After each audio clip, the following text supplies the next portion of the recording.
Hello বন্ধুরা, সবাই কেমন আছো? আশা করি সবাই ভালো আছো। তো দেখো, আমি আজকে পমফ্রেট মাছের ঝাল বানাবো। তো ঝাল বানানোর জন্য এখানে আমি দিয়ে দিয়েছি হলুদ গুঁড়ো, লঙ্কার গুঁড়ো দিয়ে দিব, লবণ দিয়ে দিয়েছি। তারপরে দেখো, আমি লঙ্কার গুঁড়ো দিয়ে দিলাম। তারপর আমি এটাকে ভালো করে ম্যারিনেট করে নিব, যাতে মাছের গায়ে মশলাগুলো ভালো করে ঢোকে।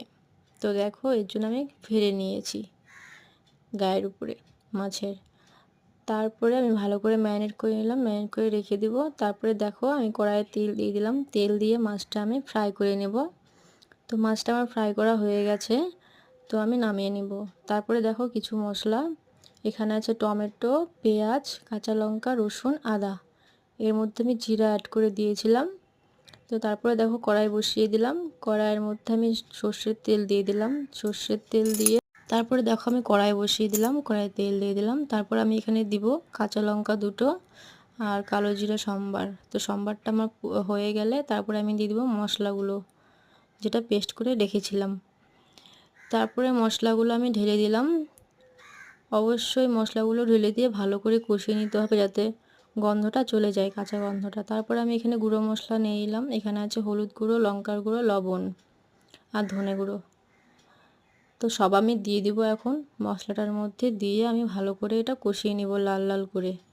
অবশ্যই ভালো করে কষিয়ে নিতে হবে, না হলে মশলার কাঁচা গন্ধগুলো থাকবে, তাহলে এটার টেস্টটা ভালো লাগবে না। তো অবশ্যই এটা ভালো করে কষিয়ে নিতে হবে, যাতে কাঁচা গন্ধটা চলে যায়। তারপরে আমার ভালো করে কষিয়ে নেওয়া হয়ে গেছে। তারপরে দেখো, লাল লাল করে কষিয়ে নিয়েছি। অবশ্যই এমন করে কষিয়ে তারপরে আমি এখানে গরম জল অ্যাড করে দিব। গরম জলটা অ্যাড করলে পরে ফ্লেভারটা ভালো আসে, ঠান্ডা জল দিলে পরে ভালো লাগে না। তো দেখো, আমি জলটা দিয়ে দিলাম। জলটা দিয়ে আমি নেড়ে নেব, যাতে মশলাটা ভালো করে কষে যায়, একটু গ্রেভি হওয়ার জন্য। তারপরে আমি এখানে মাছগুলো ছেড়ে দিলাম। মাছগুলো ছেড়ে একটু গরম মশলা গুঁড়ো দিয়ে দিলাম। দিয়ে দেখো, মাছটা আমার হয়ে গেছে প্রায়। তারপরে মাছটা আমি নামিয়ে নিলাম। তো দেখো বন্ধুরা, ভালো লাগলে অবশ্যই বাড়িতে ট্রাই করবে, লাইক কমেন্ট শেয়ার করে দিবে। আমার পাশে থেকো বন্ধুরা, এরকম নিত্য নতুন রান্নার রেসিপি পেতে। তো